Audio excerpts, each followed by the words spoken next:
ಕಾವೇರಿ ತೀರ್ಪಿಗೆ ಸಂಬಂಧಪಟ್ಟ ಹಾಗೆ ಕರ್ನಾಟಕ ರಾಜ್ಯದ ಉದ್ದ ಅಗಲಕ್ಕೂ ಅಲ್ಲಲ್ಲೇ ತಮಿಳುನಾಡಿನ ವಿರುದ್ಧವಾಗಿ ಕರ್ನಾಟಕ ಸರ್ಕಾರದ ವಿರುದ್ಧವಾಗಿ ಪ್ರತಿಭಟನೆಗಳು ತೀವ್ರವಾಗಿ ನಡೀತಾ ಇರೋದನ್ನು ನಾವು ಕಾಣ್ತಾ ಇದ್ದೇವೆ.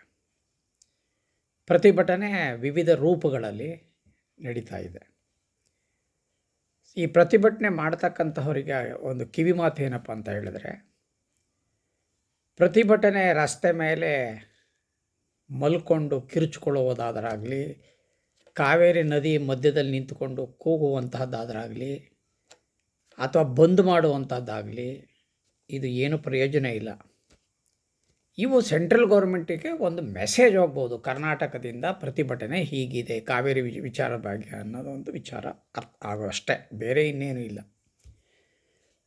ಮೇಯ್ನಾಗಿ ಇಲ್ಲಿ ಮೂಲ ಎಲ್ಲಿದೆ ಅಂತ ಹೇಳಿದರೆ ಸೊಲ್ಯೂಷನ್ನು, ಕರ್ನಾಟಕದಿಂದ ಗೆದ್ದು ಹೋಗಿರತಕ್ಕಂಥವರು ಲೋಕಸಭೆ ಮೆಂಬರ್ಸ್ಗಳು ಬಿ ಜೆ ಪಿಯವರು 17 ಜನ, ಕಾಂಗ್ರೆಸ್ನವರು 9 ಜನ, ಜೆ ಡಿ ಎಸ್ನವರು 2, ಒಟ್ಟು 28 ಜನ ಎಂ ಪಿಸ್ಗಳು ಏನು ಲೋಕಸಭೆಯಲ್ಲಿದ್ದಾರೋ ಇವರ ಮನೆ ಮೇಲೆ ಫಸ್ಟ್ ಅಟ್ಯಾಕ್ ಮಾಡಬೇಕು ನೀವು.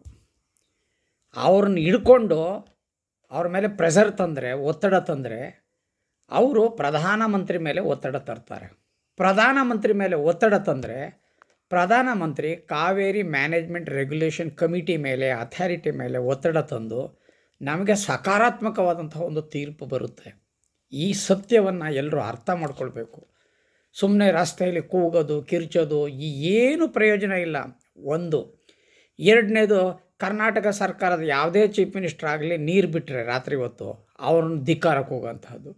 ಚೀಫ್ ಮಿನಿಸ್ಟರು ನೀರು ಬಿಡದೇ ಇದ್ದರೆ, ಕಾವೇರಿ ತೀರ್ಪಿನ ವಿರುದ್ಧವಾಗಿ ಅವರೇನಾರ ವರ್ತಿಸಿದ್ರೆ, ನೀರು ಬಿಡದೆ ತಟಸ್ಥಗೊಳಿದ್ರೆ, ಸೆಂಟ್ರಲ್ಲಿಂದ ಡೆಲ್ಲಿಯಿಂದ ಮಿಲ್ಟ್ರಿ ಬಂದು ಕಾವೇರಿ ವಾಟರ್ನ ಬಿಡಿಸ್ಕೊಂಡು ತಮಿಳ್ನಾಡಿಗೆ ನೀರು ಕಳಿಸ್ಕೊಡ್ತಾರೆ ಅವರು. ಇಲ್ಲಿ ಚೀಫ್ ಮಿನಿಸ್ಟರ್ನ ತೆಗೆದಾಕ್ಬೋದು ಅವರು. ರಾಷ್ಟ್ರಪತಿ ಆಡಳಿತ ಬರಲಿಕ್ಕೆ ಸಾಧ್ಯತೆಗಳಿದೆ. ಇದನ್ನೆಲ್ಲ ನಾವು ಅರ್ಥ ಮಾಡ್ಕೊಳ್ಬೇಕಾಗ್ತದೆ. ಯಾವುದೇ ಚೀಫ್ ಮಿನಿಸ್ಟರ್ ಬಂದ್ರೂ ನಾವು ನೀರು ಬಿಡಲ್ಲ ಅಂತ ಹೇಳಲಿಕ್ಕೆ ಆಗಲ್ಲ. ಇದು ವಾಸ್ತವಿಕವಾದಂಥ ವಿಚಾರ. ಕಾವೇರಿ ತೀರ್ಪು ಏನು ಬರುತ್ತೋ ಆ ತೀರ್ಪಿನ ಪ್ರಕಾರ ನಾವು ಒಪ್ಕೊಳ್ಳೇಬೇಕಾಗ್ತದೆ. ಆ ತೀರ್ಪು ಕೊಡುವವರ ಮೇಲೆ ಒತ್ತಡ ತರಬೇಕು. ನಾವು ಒಂದು ಪ್ರೆಷರ್ ಗ್ರೂಪ್ ಆಗಬೇಕು.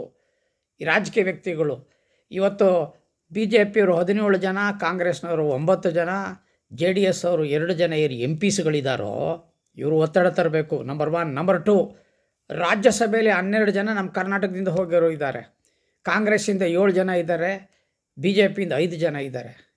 ಇವರು ಎಲ್ಲರೂ ಸೇರಿಕೊಂಡು 28 + 12 ಜನ 40 ಜನ ಏನಿದ್ದಾರೆ ಎಂ ಪಿಸ್ಗಳು, ಇವ್ರ ಮೇಲೆ ಒತ್ತಡ ಹಾಕಬೇಕು. ಅವ್ರನ್ನ ಎಳ್ಕೊಂಡು ಬರಬೇಕು ಮನೆ ಒಳಗೆ. TADA ಇವರೆಲ್ಲ TADAಗಿರೋಂಥವ್ರು, ಇವರೆಲ್ಲ ಎಂ ಪಿಗಳು. TADA ಐಷಾರಾಮ ಜೀವನ ಮಾಡ್ಕೊಂಡು ಮಜವಾಗಿದ್ದಾರೆ. ಇಲ್ಲಿ ಕಾವೇರಿ ನೀರಿಲ್ಲದೆ ನಮ್ಮ ರೈತರು ಸಾಯ್ತಾ ಇದ್ದಾರೆ. ರೈತರು ಎಚ್ಚೆತ್ತುಕೊಳ್ಬೇಕು. ಮೂಲ ಕಾರಣ ಎಲ್ಲಿದೆ, ಮೂಲ ಸೊಲ್ಯೂಷನ್ ಎಲ್ಲಿದೆ? ಈ 40 ಜನನ ಎಳ್ಕೊಂಡು ಬರಬೇಕು, ರಸ್ತೆಗೆ ನಿಲ್ಲಿಸ್ಬೇಕು. ಇವರು ನಾವು ಒತ್ತಡ ತಂದರೆ ಅವರು ಒತ್ತಡ ಹಾಕ್ತಾರೆ ಪ್ರಧಾನಮಂತ್ರಿಗೆ ಒತ್ತಡ ಹಾಕಿದ್ರೆ ಕಾವೇರಿ ನಮಗೆ ನ್ಯಾಯವಾದ ತೀರ್ಪು ಬರುತ್ತೆ. ಈ ಸತ್ಯನ ಫಸ್ಟ್ ಅರ್ಥ ಮಾಡ್ಕೊಳ್ಳಿ.